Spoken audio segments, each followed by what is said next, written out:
Assalamualaikum warahmatullahi wabarakatuh. Saya buka majlis dengan kita Al-Fatihah.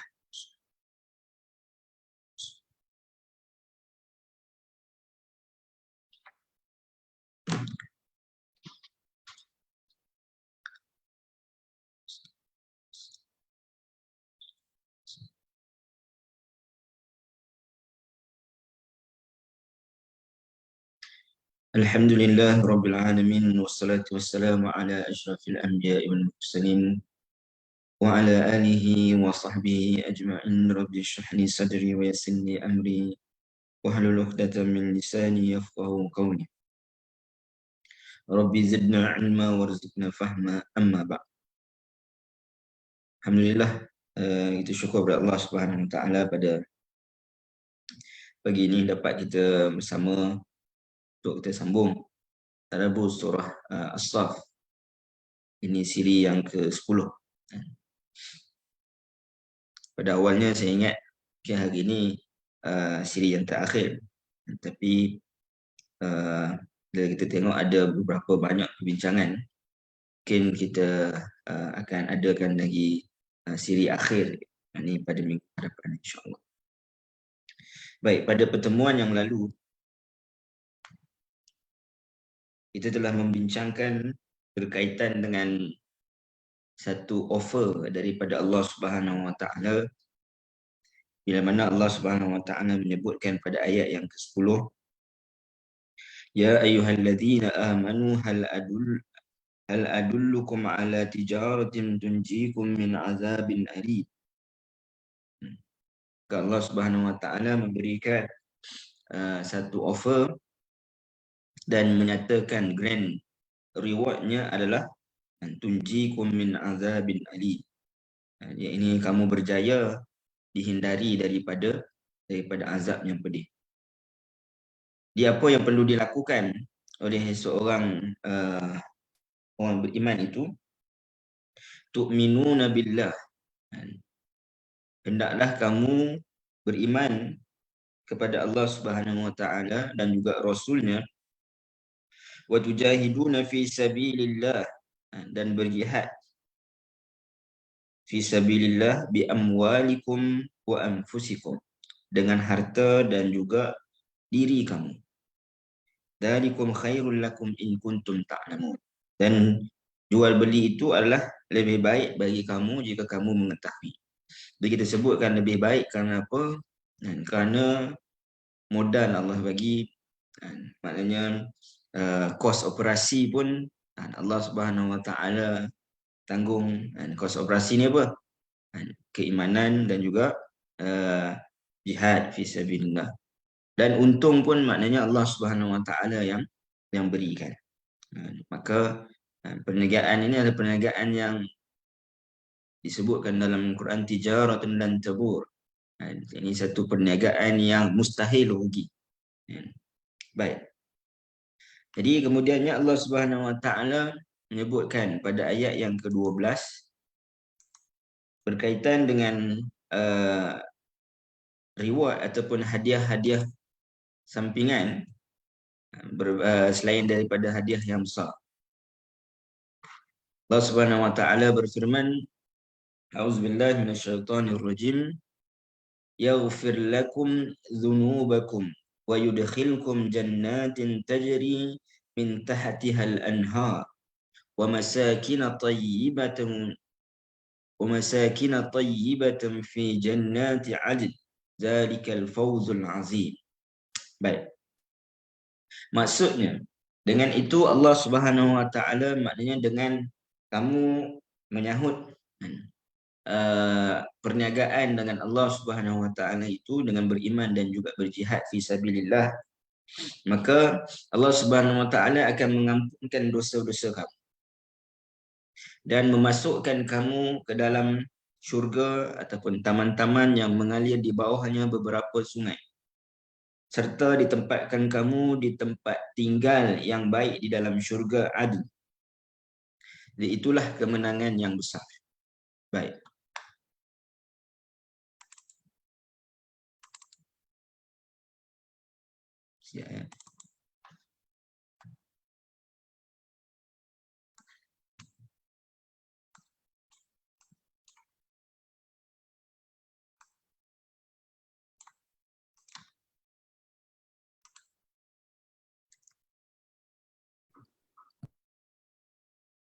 Baik.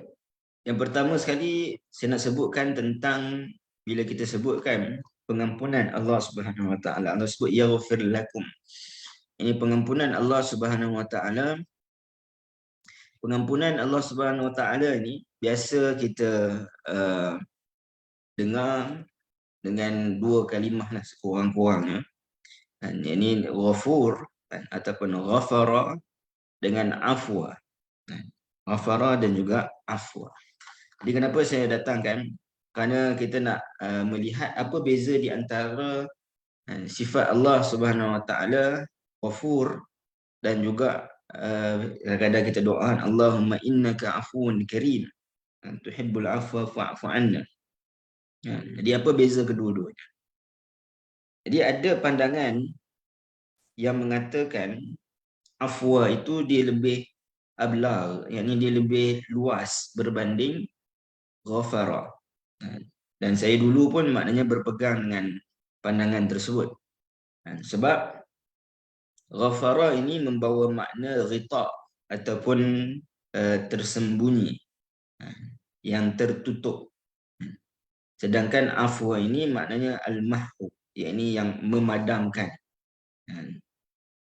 Jadi bila kita memahami makna tersebut, seolah kita katakan bila Allah Subhanahu Wa Taala bersikap ghafur, maknanya Allah Subhanahu Wa Taala menutup dosa-dosa kita daripada diketahui ataupun dihisap di hari akhirat nanti, tetapi dia masih lagi tertulis.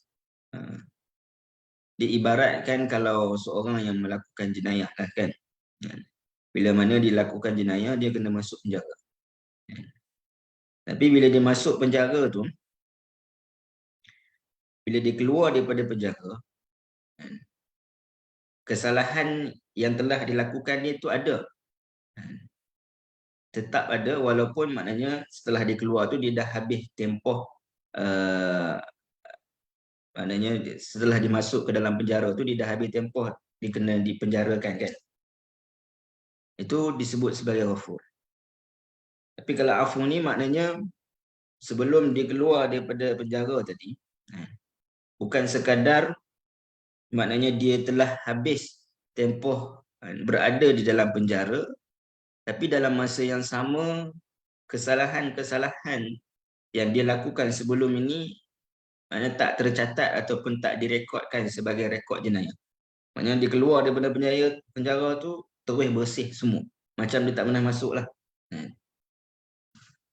Namun bila saya teliti semula, dulu saya berpandangan sedemikianlah.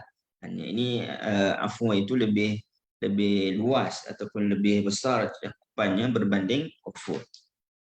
Tapi majoriti sebenarnya, ataupun kita kata ramai juga daripada kalangan para ulama, antaranya Ibn Ashur, Ibn Qayyim, Ar-Razi, Imam Ar-Razi dan sebagainya, menyatakan bahawa ghafur ini lebih luas ataupun lebih besar berbanding afu.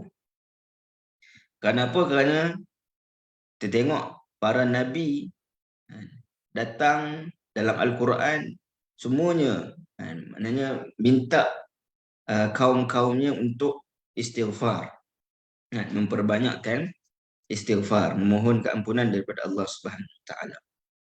Jadi bila kita tengok balik, ghafur ini rupa-rupanya Allah Subhanahu Wa Taala alas yang mengampunkan, dalam masa yang sama menyembunyikan. Allah Subhanahu Wa Taala ampun dan sembunyikan dosa tersebut daripada pengetahuan orang lain. Dalam masa yang sama disebutkan oleh Ar-Razi, maknanya bila diampunkan dan juga disembunyikan dosa tersebut, maka layak baginya isqatul iqab, yakni terlepas daripada seksaan di hari akhirat, dan wujubis thawab, dan wajib ataupun dia akan mendapat ganjaran daripada Allah Subhanahu Wa Taala.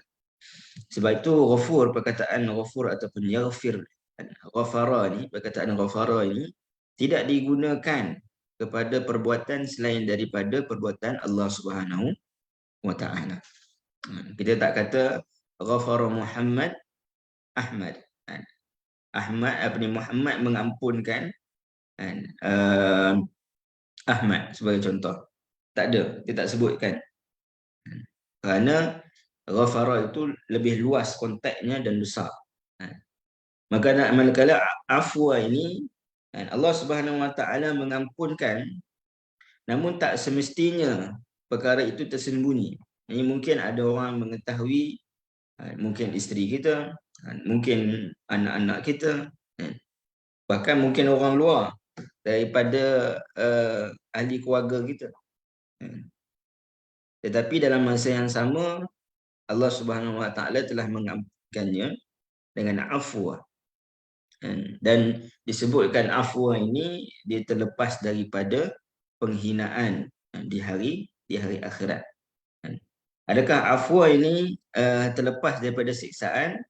Ada sebagai ulama kata maknanya pun terlepas daripada siksaan. Cuma nak sebutkan di antara afwa dan juga ghafur, ghafur ataupun ghafara ini lebih ablagh, yakni lebih luas, lebih besar maknanya berbanding afwa. Dan afwa ini disebutkan di dalam bahasa rujuk kepada perbuatan Allah Subhanahu wa taala dan juga perbuatan manusia. Jadi itu bezanya.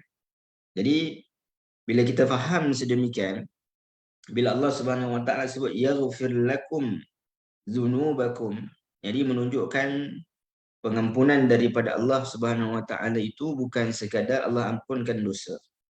Tapi Allah Subhanahu wa taala satara. Allah Subhanahu wa taala menutup dosa kita daripada diketahui orang lain. Kemudian Allah Subhanahu wa taala jauhkan kita daripada azab. Tunjikum min azabin alim. Kemudian Allah Subhanahu wa taala berikan kepada kita ganjaran, yudkhilkum jannatin tajri min tahtihal anhar. So yaghfir ini menunjukkan kepada pengampunan yang lebih luas. Baik. Allah Subhanahu wa taala menyebutkan perkataan yaghfir datang dalam bentuk jazam. Apa jazam ni? Kalau dalam bahasa Arab, bila kita nak i'rab, ini mengetahui baris akhir pada satu perkataan, dia ada beberapa di hukum dia lah. Ada hukum marfu, mansub, majrur dan majzum. Jadi itulah hukum jazamnya. Jadi saya tak panjangkanlah. Maknanya jazam ni kita tahu salah satu daripada hukum dalam istilah bahasa Arab. Bukan hukum fiqh, hukum bahasa tu. Yang mana tandanya adalah sukun. Tandanya sukun, iaitu yaghfir. Tak sebutkan yaghfira ke ataupun yaghfiri ke, yaghfiru ke, yaghfiru lakum ke, tak. Jadi apa tujuan mendatangkan dengan jazam? Kerana dia adalah jawab talab. Ini menjawab kepada permintaan yang mana Allah Subhanahu wa taala sebut tu'minuna billah, itu dia bukan ikhbar. Dia bukan pengkhabaran, tetapi dia adalah satu permintaan, arahan.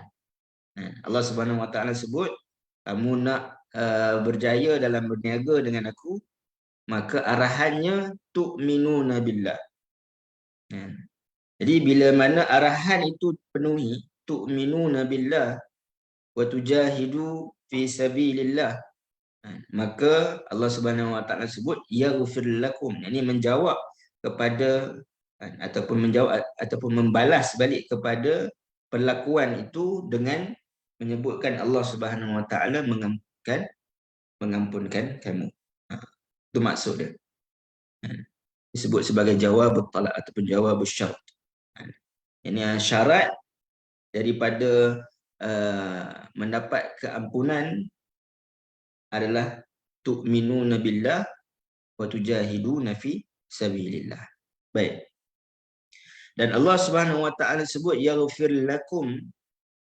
Perkataan lakum itu sebagaimana kita sebutkan pada pertemuan yang lalu, hal adullukum ala tijaratin tunjikum Semuanya Allah Subhanahu Wa Taala datangkan dengan dhamir muttasil. Dhamir muttasil ni kum itulah, iaitu kepada kalian. Dia ini nak menunjukkan kepada khusus. Khusus kalian itu siapa? Iaitulah ya ayyuhalladzina amanu. Itu orang-orang yang beriman. Umum manusia beriman, tetapi khusus kepada umat Nabi sallallahu alaihi wasallam.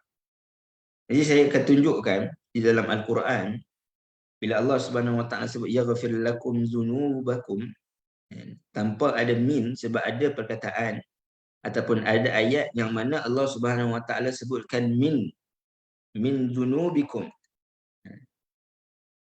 Jadi Allah Subhanahu wa taala hanya mendatangkan yaghfir lakum dzunubakum tanpa ada min di situ, dan hanya kepada umat Nabi sallallahu alaihi wasallam.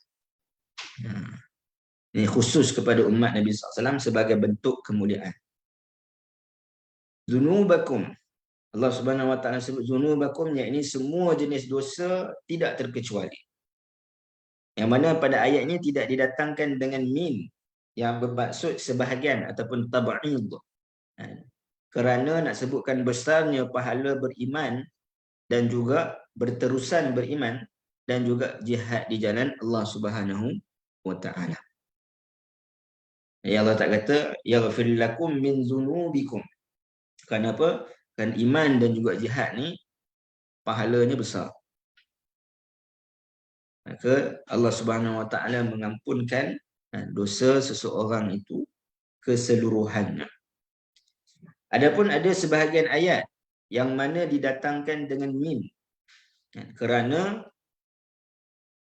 merujuk kepada sebahagian, iaitu ada sebahagian dosa yang tidak diampunkan secara keseluruhannya apabila ia berkait dengan hak sesama manusia. Dan bila kita sebutkan tentang taubat, taubat ni maknanya perlu menyesali, perlu tinggalkan, dan juga perlu berazam untuk tidak mengulangi. Sedangkan kalau berkait dengan hak manusia, maka ia mestilah, maknanya minta halal ataupun kita minta maaf kepada orang yang disakiti ataupun orang yang diambil haknya. Maka sebab itu sebahagian ayat Allah Subhanahu wa taala sebut yaghfir lakum min dzunubikum. Ada ulama juga mengatakan maknanya min dzunubikum ini sebahagian dosa-dosa besar. Kerana amalan itu dia bergantung kepada ganjaran itu, dia bergantung kepada amalan. Contoh, kalau orang yang pergi buat haji, mungkin ada orang yang bawa balik haji kan, saudara kita ataupun mungkin kita sendiri. Ini disediakan, maknanya hajjul mabrur laisa lahu jaza illa jannah. Tidak ada bagi ganjaran bagi haji mabrur ni kecuali syurga. Ini menunjukkan maknanya Allah Subhanahu wa taala mengampunkan dosa. Sudah tentu orang yang pergi mengerjakan haji, Allah Subhanahu wa taala mengampunkan dosanya itu berbeza dengan orang yang mana mengambil wuduk. Kadang mengambil wuduk pun Allah ampunkan dosa juga. Tapi sudah tentulah berbeza dari sudut martabatnya. Kerana amalan ganjaran itu dia berpandukan ataupun dia berdasarkan kepada amalan yang dilakukan. Maka sebab itu adanya sebahagian ayat menyatakan min dzunubikum. Dan ada juga ulama mengatakan min yaghfir lakum min dzunubikum bermaksud permulaan, iaitu bermulanya dengan keampunan Allah Subhanahu wa taala, kemudian didatangkan pelbagai nikmat yang lain. Yaghfir lakum min, yakni bermula Allah Subhanahu wa taala mengampunkan kamu dan kemudian Allah Subhanahu wa taala mendatangkan nikmat-nikmat yang lain. Baik. Jadi kalau kita tengok ayat-ayat Al-Quran yang menyebutkan ayat yaghfir lakum min dzunubikum dan juga yaghfir lakum dzunubakum. Jadi kita akan dapati apa yang saya sebutkan tadi ada berkait. Yang pertama kita katakan tadi, yaghfir lakum dzunubakum, ini merujuk khusus kepada umat Nabi sallallahu alaihi wasallam. Untuk membaca ayat Ali Imran 31 sebelah kiri. Sebelah kanan tu kiri, kiri saya lah. Sebelah kiri. Allah Subhanahu wa taala sebut, qul in kuntum tuhibbunallaha fattabi'uni yuhibbukumullah wa yaghfir lakum dzunubakum, tanpa ada min. Jadi menunjukkan kecintaan kepada Allah Subhanahu wa taala dan kecintaan kepada mengikuti Nabi SAW, maka Allah Subhanahu wa taala mengampunkan keseluruhannya. Kerana kecintaan ini bukan sekadar iman. Dalam ayat ini kan, dalam surah As-Sah Allah kata, Allah sebut apa? Antara bentuk kecintaan Allah Subhanahu wa taala, bukti kecintaan kamu kepada Allah Subhanahu wa taala adalah innallaha yuhibbul ladzina yuqatiluna fi sabilihi saffa. Jadi menunjukkan qul in kuntum tuhibbunallah, kalaulah kamu mencintai Allah, ini bukan sekadar beriman, termasuklah juga berjihad. Sebab jihad adalah perkara yang Allah Subhanahu wa taala paling cintai. Dan kamu mengikutiku fattabi'uni yuhibbukumullah. Ini ayat itu adalah berkaitan dengan Nabi SAW. Sama dalam surah Al-Ahzab, yuslih lakum a'malakum wa yaghfir lakum dzunubakum wa man yuti'illaha wa rasulahu faqad faza fawzan 'azima. Ini juga berkaitan dengan Nabi SAW dalam surah As-Saff. Kita sebutkan tadi bahawa ayatnya adalah kepada orang beriman. Ini ketika turunnya Al-Quran sampailah kepada kita hari ini, umum kepada semua orang beriman, tapi khususnya kepada yang beriman daripada umat Nabi SAW. Jadi apa yang kita nak sebutkan? Bila Allah Subhanahu wa taala sebut yaghfir lakum dzunubakum, dia tidak datang melainkan kepada umat Nabi SAW sebagai bentuk kemuliaan yang Allah Subhanahu wa taala berikan kepada Nabi, dan tempiasnya yakni mengenai kita sebagai umat Nabi SAW. Jadi untung kita sebagai umat Nabi SAW. Kalau kita tengok ayat di sebelahnya, disebutkan apa? Qalat rusuluhum afillahi syakkun fatiris samawati wal ard yad'ukum liyaghfira lakum min dzunubikum. Qalat rusuluhum, berkata para rasulnya. Kalau kita tengok ayat sebelumnya dalam surah Ibrahim, cerita tentang Nabi Nuh, Nabi Hud, Nabi Saleh, kan? Ini rasul-rasul daripada kaum-kaum yang ingkar tu, mereka mengatakan, adakah kamu ragu-ragu, syakkun fatiris samawati wal ard, yang mana para rasul ini yad'ukum liyaghfira lakum min dzunubikum, ini sebahagian daripada dosa-dosa. Ini umat-umat yang terdahulu. Ayat surah Al-Ahqaf ayat 31, yang ini tentang Nabi SAW, umat Nabi SAW, tetapi hanya menyebutkan tentang iman. Ya qaumana ajibu da'i Allah wa aminu, sahut seruan Allah dan juga beriman. Sahut seruan Allah Subhanahu wa taala dengan beriman. Maka kalau kita tengok dalam ayat As-Saff, Allah minta untuk beriman dan berjihad. Maka komplit amalan diganjarkan dengan komplit pengampunan. Jadi bila sebutkan tentang wa aminu, tentang beriman, ajibu da'i Allah, sebab da'i Allah, seruan Allah ini umum. Antaranya beriman pun seruan Allah Subhanahu wa taala. Maka disebutkan yaghfir lakum min dzunubikum wa yujirkum min azabin alim. Kemudian ayat yang terakhir dalam surah Nuh sudah tentu tentang kaum Nuh.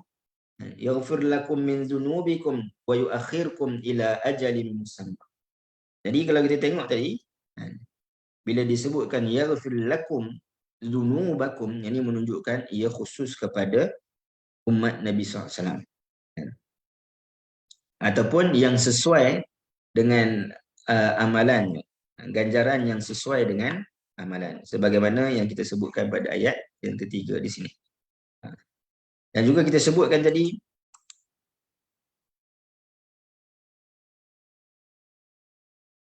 min membawa maksud permulaan. Yaghfir lakum min dzunubikum. Kalau kita nak sebutkan bahawa yaghfir lakum ni, min di sini bukanlah tab'id, bukan maknanya Allah mengampunkan sebahagian, tapi Allah mengampunkan bermula dengan dosa kamu. Kan kita sebut yaghfir tadi bukan sekadar ampun. Allah mula dengan pengampunan dosa kamu.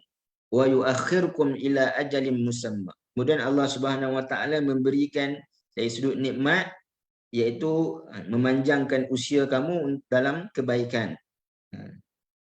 Sama juga dalam ayat yang di atas ni, liyaghfir lakum min dzunubikum wa yuakhirkum ila ajalin musamma. Dan ayat yang ni nombor 3 ni, ayat yang kedua ni, ya qaumana ajibu da'i Allah wa aminu bihi yaghfir lakum min dzunubikum wa yujirkum. Ini ada dua juga ganjaran.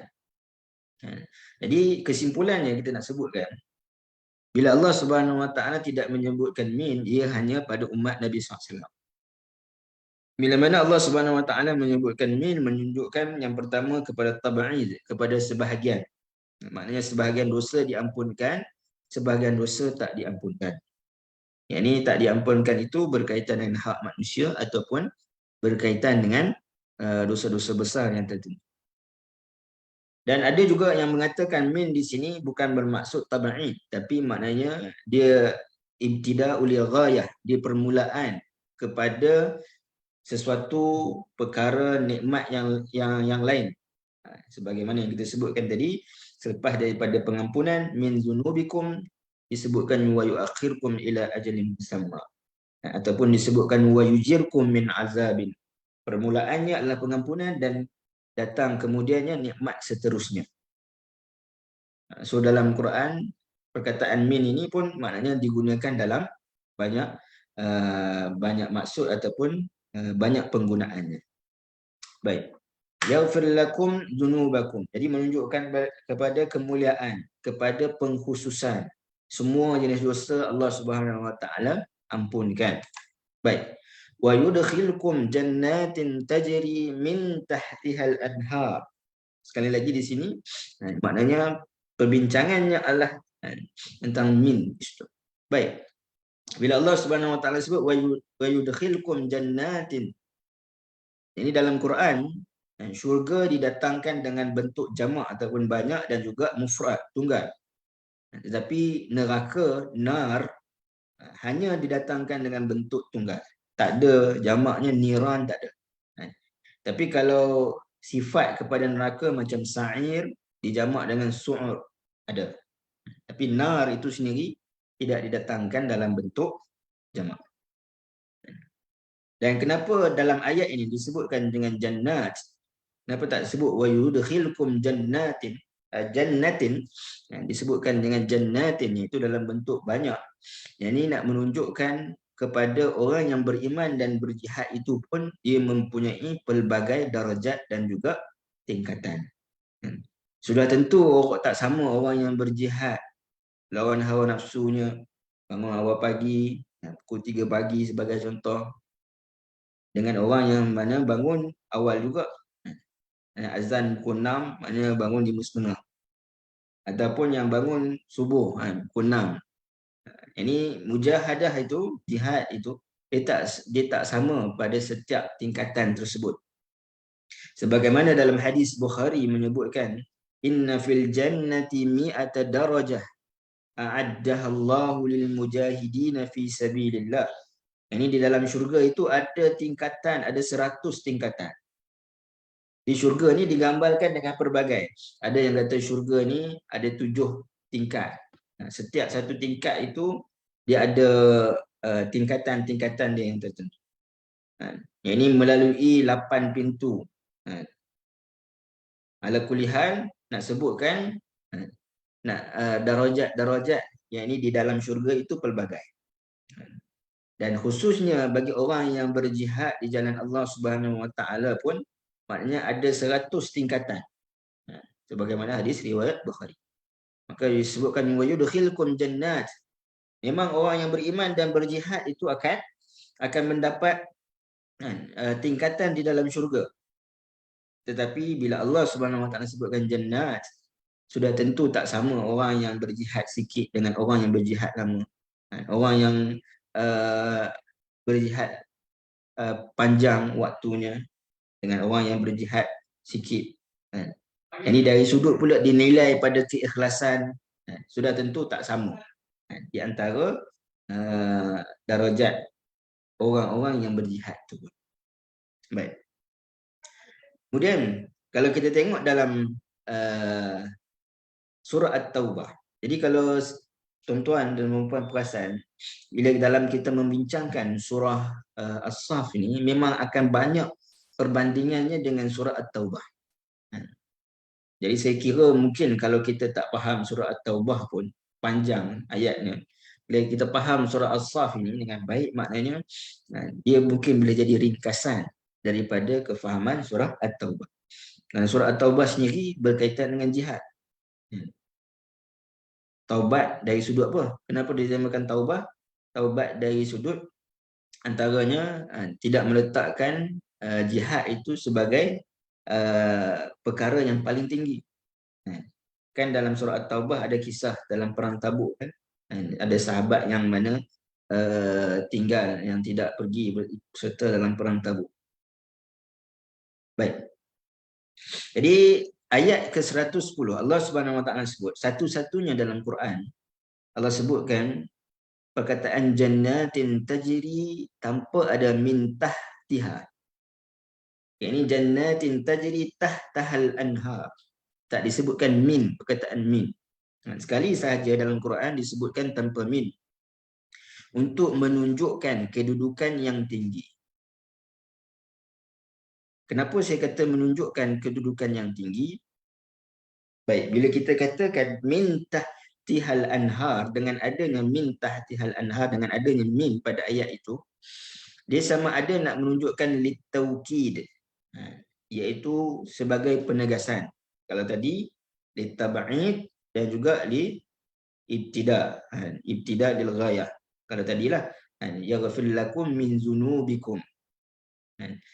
Tapi kalau min tahtihal anhar, min di sini membawa maksud penegasan, iaitu memang benar-benar ada mengalir di bawah jannat, di bawah taman-taman di dalam syurga itu air. Ini air sungai. Ataupun membawa maksud ibtida'ul lil ghayah, permulaan. Iaitu kata Ibn Qayyim dalam Hadil Arwah, dalam kitab beliau.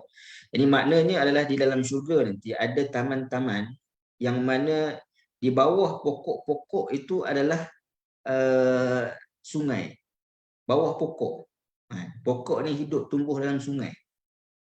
Yang mana pada permulaan sungai itu sudah tentulah dia tak dalam. Kalau di dalam maknanya tenggelam.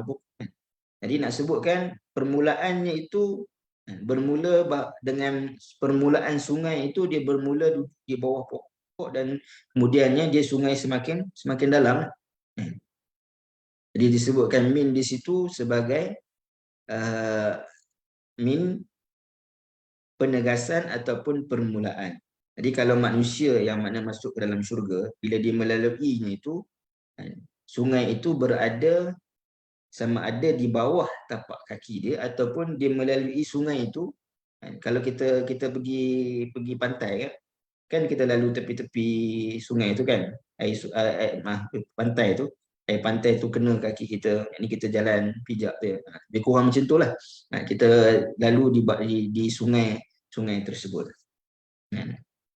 Bila Allah Subhanahu Wa Taala sebutkan tahta, tahta di sini membawa maksud bawah yang terpisah daripada atasnya.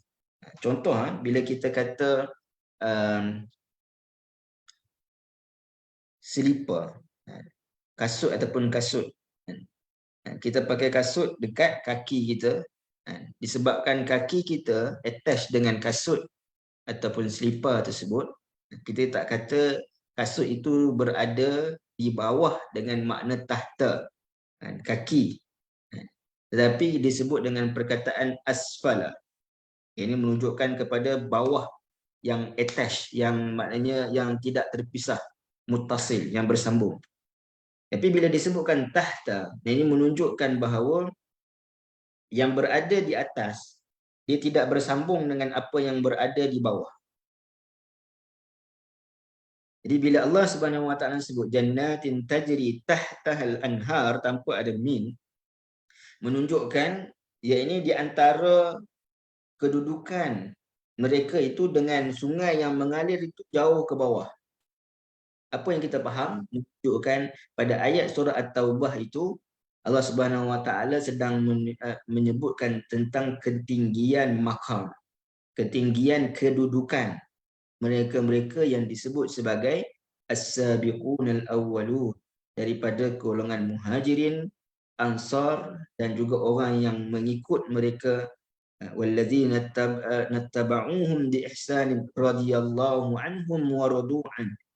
Bahkan Allah Subhanahu wa taala wa'addalahum, Allah Subhanahu wa taala sediakan khusus untuk mereka jannatin tajri tahtahal anhar. So bila kita sebutkan tadi yudkhilukum jannatin, bahawa jannat itu darajatnya ada pelbagai mujahidin, maka yang paling tinggi itu adalah darajat as-sabiqun al-awwalun, daripada kalangan sahabat dan juga orang-orang yang mengikuti jalan mereka, yang mana Allah Subhanahu wa taala redha akan mereka dan mereka redha kepada Allah Subhanahu. So kita bayangkan sungai itu dia berada di bawah sekali, gambaran je lah, di bawah sekali.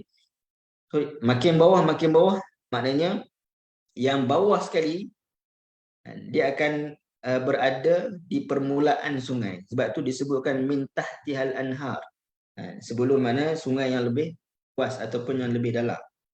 Boleh dapat gambaran. Maka sebab itu bila Allah datangkan min tahtihal anhar, ini menunjukkan kepada umum kepada manusia semuanya berada di bawah syurga yang mana mengalir di bawah tapak kaki mereka itu sungai. Cuma sekali sahaja Allah sebutkan tanpa perkataan min untuk menunjukkan ada beza di antara orang yang awal dan mereka yang maknanya diiktiraf kedudukan mereka, iaitu as-sabiqul awwalun, berbanding dengan orang yang beriman dan juga berjihad juga. Tetapi sudah tentulah ada perbezaannya. Dipaham? Baik. Wa yudkhilukum jannatin Ustaz, boleh tanya tak? Sila. Ustaz, mengapa dalam ayat ni, ayat dalam surat Saf, dia Allah specify jannatu adnin. Tapi sedangkan kalau dekat ni dia jannat aja. Kemudian tu kalau dalam suratul Abainah pun jannatu adnin. Baik. Mengapa? Terima kasih. Saya baru nak sebutkan. Wa masakin tayyibatan fi jannati adn. Okey. Yang pertama saya akan terangkan dan saya akan jawab soalan puan ni. Okay. Baik. Yang pertama Allah kata wa masakin tayyibatan. Yang ni kenapa Allah Subhanahu wa taala sebut wa masakin tayyibah? Apa makna masakin menurut Ibn Ashur? Dia adalah merupakan istana di dalam syurga. Qusur, istana dalam syurga. Wa masakin ini adalah istana dalam syurga. So dalam syurga tu dah maknanya indah, tapi di dalam syurga itu disediakan khusus istana, wa masakin tayyibah. Jadi kadang-kadang dalam Quran Allah Subhanahu wa taala sebut orang tu dapat istana. Kadang-kadang Allah Subhanahu wa taala sebut orang tu dia dapat bilik. Ulaika yujzaunal ghurfata bima sabaru. Ghurfah, bilik. Jadi nak menunjukkan bahawa ianya khusus disediakan. Baik. Kalau bilik pun kita dah rasa, maknanya kalau kita pergi hotel kan, kita bukan nak duduk kat lobi gitu tak? Kita nak duduk dalam bilik. Ini menunjukkan pada khusus kepada kita. Ganjaran ataupun tempat yang khusus. Jadi istana, kalau bilik tu mungkin tak luas sangat. Tapi kalau istana, satu istana disediakan, maka itu menunjukkan kepada besarnya ganjaran. Jadi sebabkan itu disebutkan wa masakin, menunjukkan kepada istana. Disebutkan, kenapa disebutkan masakin? Kerana tabiat jihad itu adalah berpisah dengan tempat tinggal. Dalam surah At-Taubah bandingan, masih dari surah At-Taubah, Allah Subhanahu wa taala sebut tentang ayat yang ke-24 berkaitan dengan wa masakin tardawnaha ahabba ilaikum minallahi wa rasulihi wa jihadin fi sabilillah. Ini Allah Subhanahu wa taala sebutkan beberapa ayat. Kalau tengok lengkap ayat 24 ni ada beberapa benda yang Allah Subhanahu wa taala sebut.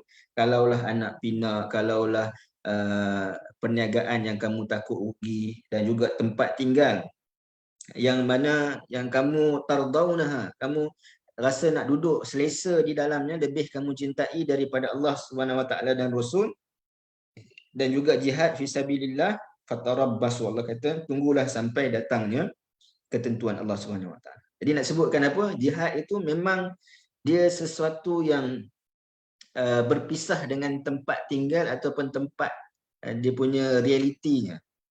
Maka sebab itu bila Allah Subhanahu wa taala sebut wa masakin tayyibatan, ini dijanjikan tempat masakin itu kerana perpisahan sementara mereka di dunia ini jihad, maka Allah Subhanahu wa taala menggantikan tempat tinggal yang baik tayyibatan di dalam syurga. Dan bila disebutkan tayyibah, yang baik ini baik dari segala segilah. Ini yang kita mungkin saya dalam kurungan tu maknanya kita yang kita terfikir kalau kita pergi ke hotel. Kadang-kadang kita pergi ke hotel tu disebabkan suasana dia, view dia sebagai contoh yang baik. Kadang-kadang kita pergi ke hotel tu sebab apa? Sebab makanan dia best-best. Kadang-kadang kita pergi ke hotel mungkin disebabkan fasiliti dia, mungkin disebabkan servis dia. Kadang-kadang kita tak dapat semua pun. Ada tempat yang mungkin ada satu, mungkin ada dua, mungkin ada empat, tapi tidak samalah dengan makna wa masakin tayyibatan. Yang ini semuanya lengkap. Yang ini dari sudut di dalam istana tersebut. Ini besar dia punya ganjaran dia. Baik. Adn fi jannat. Jadi di dalam syurga itu tadi disebutkan adanya tempat tinggal yang baik di dalam syurga adn. Baik. Jadi adn ini, jadi sebagaimana puan tadi tanyakan, adn ini dia ada dua tafsiran. Yang pertama ada yang mengatakan adn itu adalah nama syurga. Nama syurga. Syurga adn. Kita pernah dengar kan syurga adn. Jadi kalau kita maksudkan dengan nama syurga, kenapa dalam ayat surah At-Taubah tak ada adn? Adalah kerana mereka ini berada di syurga yang paling tinggi. Dalam hadis yang lain menyebutkan Firdausil A'la. Kalau kita katakan adn itu adalah nama syurga. Ini syurga bagi orang yang ini di bawah kedudukannya daripada as-sabiqun dan al-walun, mereka berada di syurga adn. Kalau kita katakan nama lah. Namun adn ini dia juga membawa maksud sifat terhadap syurga, bukan nama. Iaitulah yang menunjukkan kepada iqamatul wal baqa, iaitu duduk tetap, tinggal tetap di situ, berkekalan. Ini sifat syurga yang berkekalan. Maka di sini disebutkan dengan adn. Dalam ayat 110 juga disebutkan dengan kekal, khalidina fiha abada. Kedua-duanya menyebutkan tentang kekal. Kalau kita nak katakan ia sebagai sifat. Jadi kenapa didatangkan fi jannati adn? Kerana kadang-kadang manusia ni tidak menyukai jihad kerana apa? Kerana ia adalah gambaran hilangnya kehidupan. Maknanya manusia ataupun nyawa perlu dikorbankan. Yang mana manusia ni kehidupan yang paling dicintai adalah yang kekal, kan? Betul tak? Siapa yang tak suka kekal hidup? Apatah lagi kalau kekal hidup di syurga yang penuh dengan kenikmatan. Jadi sebab itu Allah kata wa masakin tayyibatan fi jannati adn. Baik. Kalau kita tengok dalam surah At-Taubah ni, perbandingan banyak dengan surah At-Taubah. Allah Subhanahu wa taala sebut allazina amanu wa hajaru wa jahadu fi sabilillahi bi amwalihim wa anfusihim a'zamu darajatan indallah wa ulaika humul faizun. Yubashshiruhum rabbuhum bil rahmatin minhu wa ridwan wa jannatin lahum fiha na'imun muqim. Allah Subhanahu wa taala sebut tentang di dalam syurga itu wa jannatin lahum fiha na'imun muqim. Kenapa disebutkan na'im dan muqim? Ini kerana dalam ayat selain daripada iman dan juga jihad, Allah Subhanahu wa taala sebutkan tentang hajar, orang yang berhijrah. Jadi bila orang yang berhijrah, dia tengok para sahabat yang berhijrah, ini perjalanan mereka itu perjalanan yang meninggalkan pelbagai nikmat. Ini ada yang tinggalkan harta, maknanya sebab apa? Sebab dia rampas ataupun tak diberi, tak boleh, sebagaimana contoh Suhaib Ar-Rumi kan. Ini orang Quraisy kata, kamu datang di sini, kami yang bagi kamu macam lebih kurang macam modal lah, yang bagi kamu kedudukan, pekerjaan dan hinggakan kamu dapat wang ataupun mendapat harta tersebut. Sekarang ni kamu nak berhijrah, kamu nak bawa sekali semua. Maka Suhaib Ar-Rumi pun kata, tak apa, ambil lah. Kalau harta ni menyebabkan aku terikat dengan kamu, aku tak boleh berhijrah, maka kamu ambil harta. Jadi hilang banyak nikmat. Dan berhijrah sudah tentulah penat. Maka disebutkan fiha na'imun muqim, nak menunjukkan kepada di sana adanya nikmat kesenangan yang sebenar. Dan muqim, tempat yang kekal untuk berehat. Di hijrah, perjalanan meninggalkan pelbagai nikmat dan juga penat, maka disebutkan syurga dengan banyaknya nikmat dan juga tempat berehat. Macam pantun pula Jadi nak sebutkan sesuai bila Allah Subhanahu Wa Taala mendatangkan ini sesuatu ayat ataupun sesuatu amalan, maka disebutkan ganjarannya. Amalan itu, ganjaran disebutkan, ganjaran itu bergantung kepada amalan. Baik. Zalikal fawzul azim. Maka ini adalah merupakan hadiah kemenangan. Kan kita sebutkan ada kemenangan yang pertama apa ya? Tijarat, hal adullukum ala tijaratin tunjikum min azabin alim. Yani kemenangan yang pertama ataupun hadiah yang pertama adalah hindar daripada azab yang pedih. Maka hadiah yang kedua adalah dimasukkan ke dalam syurga yang disebutkan tadi, ada tempat tinggal yang baik dan yang berkekalan. Baik. Kenapa Allah Subhanahu Wa Taala sebut zalikal fawzul azim? Ini dalam Al-Quran bila sebutkan zalika, kita tahu zalika ini berbeza dengan hadza. Kalau kita kata zalika menunjukkan sesuatu yang jauh dengan kita kan, itu. Kalau hadza menunjukkan kepada ini kan, yang berada dekat dengan kita. Sebab tu dalam Quran sebut inna hadzal Quran, hadzal Quran. Sebab apa sebut hadzal Quran? Kerana sebutkan Quran yang mana berada di dalam hati kita, yang sepatutnya berada di dalam hati manusia. Jadi kenapa Allah Subhanahu Wa Taala sebutkan zalika itu? Jadi sesuatu yang jauh, kita tak akan perasan ataupun kita tak akan ambil tahu, melainkan dia adalah satu perkara yang tinggi ataupun benda yang agung.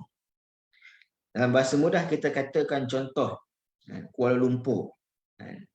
Mercu tandanya sekarang ni apa? Menara Merdeka lah contoh kan. Ataupun yang biasa Twin Tower, yakni Petron apa ni KLCC kan. Kenapa bila orang datang ke Kuala Lumpur, nak kata dia betul sampai Kuala Lumpur ni mesti nampak KLCC. Sebab apa? Sebab dia lah bangunan Twin Tower yang paling tinggi. Dan dia juga menunjukkan kepada keagungan negara kita. Jadi maka sebab itu bila disebutkan itu menunjukkan kepada sesuatu bersifat ketinggiannya dan menunjukkan kepada keagungannya. Maka bila Allah Subhanahu Wa Taala sebut zalikal fawz, maknanya kemenangan itu bukan kemenangan yang biasa. Tapi kemenangan yang menunjukkan ketinggian maqam, ketinggian kedudukan dan keagungannya, iaitu apabila mendapat syurga Allah Subhanahu Wa Taala. Dan disebutkan zalikal fawz, adanya alif lam pada perkataan fawz ini untuk menyatakan inilah kejayaan yang sebenar, yang diiktiraf, yang khas, yang diiktiraf. Bukan selain, maknanya selainnya itu bukanlah kejayaan yang sebenar. Apa dua bentuk kejayaan-kejayaan di atas muka bumi ini? Bukanlah kejayaan yang sebenar, kerana kejayaan yang sebenar itu adalah apabila masuk dalam syurga. Dan sebelumnya, ini terselamat daripada azab api. Dan azim, ditambah dengan azim, ini menunjukkan sifat kemenangan itu sendiri yang besar dan juga agung. Maka sesuai dengan perkataan zalikal fawzul azim. Baik. Dalam Al-Quran, Allah Subhanahu Wa Taala menyebutkan tentang ataupun dua perkataan iaitu yang menunjukkan kepada kejayaan, iaitu falah dan juga fauz. Ulaika humul muflihun, kan? Ini perkataan falah. Cuma dalam bahasa Arab dia ada satu lagi perkataan iaitu yang disebut sebagai najah. Cuma najah ini tak disebutkan dalam Quran. Tak ada dalam Quran perkataan najah. Dia hanya ada fauz, hanya ada falah. Sebab apa? Sebab beza tingkatan kejayaan. Ini najah bila tak disebut dalam Quran, tetapi maknanya adalah kejayaan yang dicapai apabila dia habis satu perkara, ataupun kalau kita kata lumba lari contoh, maknanya dia sampai ke garisan penamat. Itu kejayaan, najah. Tetapi fauz di atas lagi pada najah, iaitu berjaya najah dan mendapat keuntungan dengan melepasi kerugian. Ini bukan sekadar berjaya, tapi dia beruntung pula. Dia tak rugi pula. Maka sebab itu Quran hanya menggunakan paling kurang fauz, iaitu berjaya dan juga mendapat keuntungan dan melepasi kerugian. Kalau kita katakan tadi, kalau acara berlari lah, ini dia bukan sekadar dia menang nombor satu, bukan sekadar dia sampai ke garisan penamat, tapi menang nombor satu, dan mungkin bukan sekadar nombor satu, pecah rekod pula. Pecah rekod kebangsaan ke, rekod dunia ke. Ini fauz. Dan falah, ini berjaya, ini gabungan fauz, najah dan fauz yang berterusan dan berkekalan. Adakah fauz tak berkekalan? Bukan tak berkekalan. Tapi kalau kita tengok tadi, bila didatangkan perkataan fauz, disebutkan sebelumnya tentang jannatu adn, kekekalan. Tadi disebutkan dalam surah At-Taubah apa dia? Khalidina fiha. Disebutkan, maknanya ada disebutkan perkataan berkekalan tu selain daripada perkataan fauz.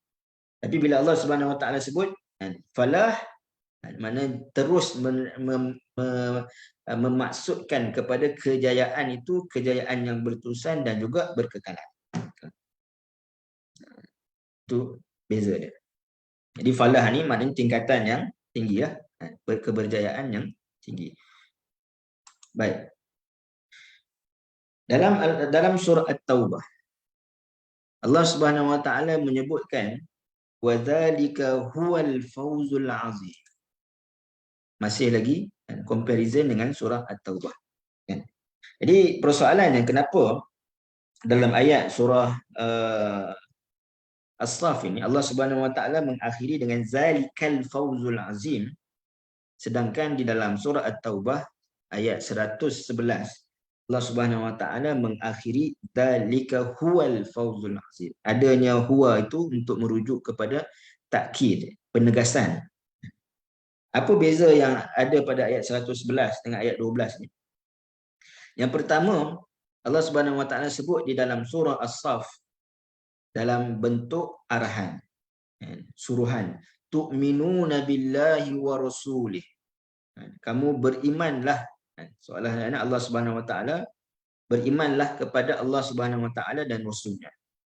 Sedangkan kalau kita tengok di dalam surah At-Taubah ini, Allah Subhanahu Wa Taala sebut innallaha ashtara minal mu'minin. Allah Subhanahu Wa Taala membeli daripada orang beriman. Ini orang beriman di sini bukan kerana mereka dituntut beriman, tetapi mereka memilih untuk beriman. Seolah-olah dia ada beza orang yang mana disuruh dia buat ataupun dia buat sebelum dia disuruh.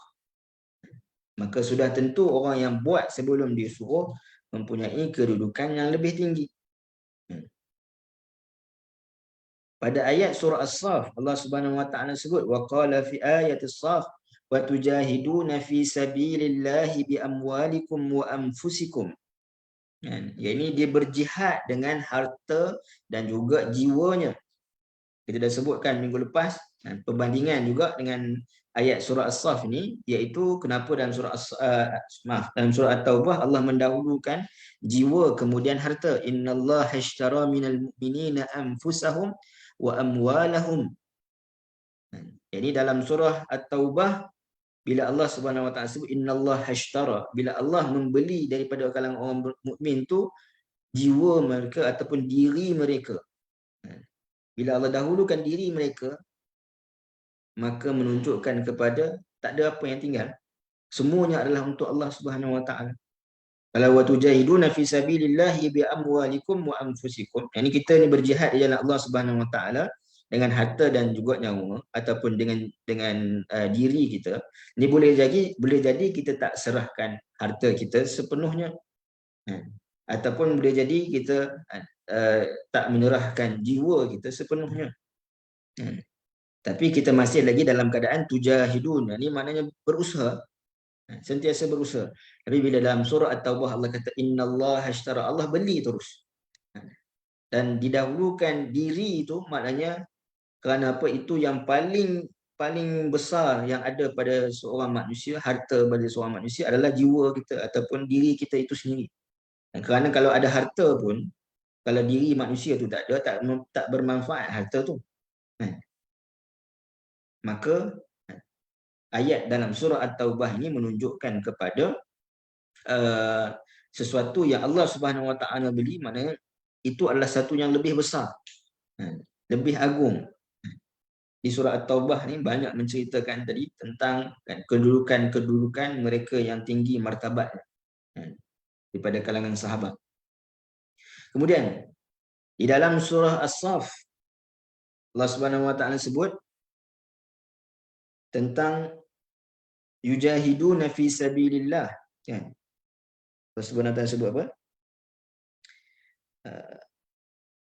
Wa tujahiduna fi sabilillah. Tapi dalam surah At-Taubah ni, tuan-tuan tengok dia ni, perkataan yang saya nombor saya letak ni, maknanya itu perbezaan-perbezaannya. Yang pertama tadi innallaha ashtara, Allah membeli. Bukan mereka yang menjual. Bukan kita yang menjual, tapi Allah sendiri yang membeli daripada orang yang beriman. Yang ni beriman di dalam surah As-Saff, beriman dalam keadaan selepas daripada suruhan, tapi beriman dalam surah At-Taubah adalah beriman kerana pilihan. Kemudian dalam surah As-Saff Allah Subhanahu wa taala sebut yujahiduna fi sabilillah. Sedangkan dalam surah At-Taubah Allah Subhanahu wa taala sebut yuqatiluna fi sabilillah.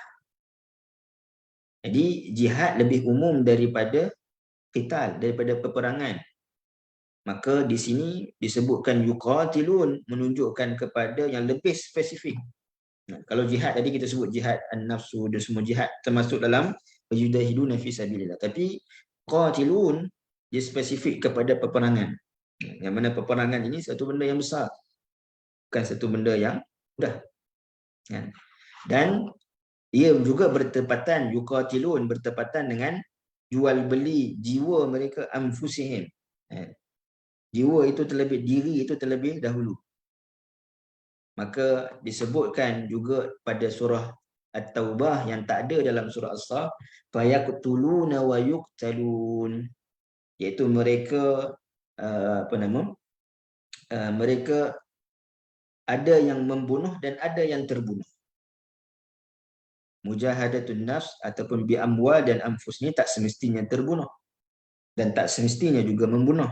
Tapi bila disebut yuqatilun, maknanya mereka membunuh dan juga terbunuh.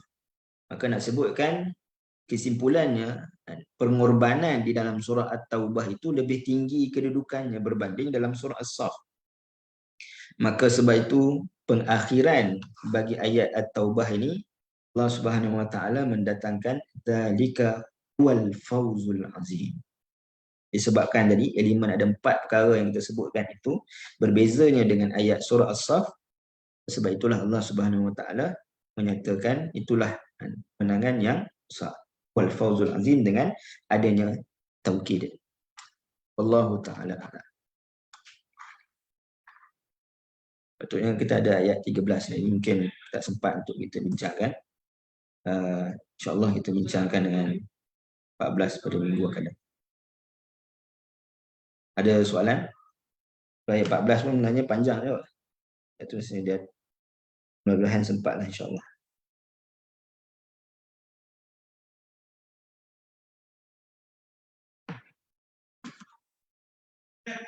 Tak ada soalan Baik, kalau tak ada, alhamdulillah.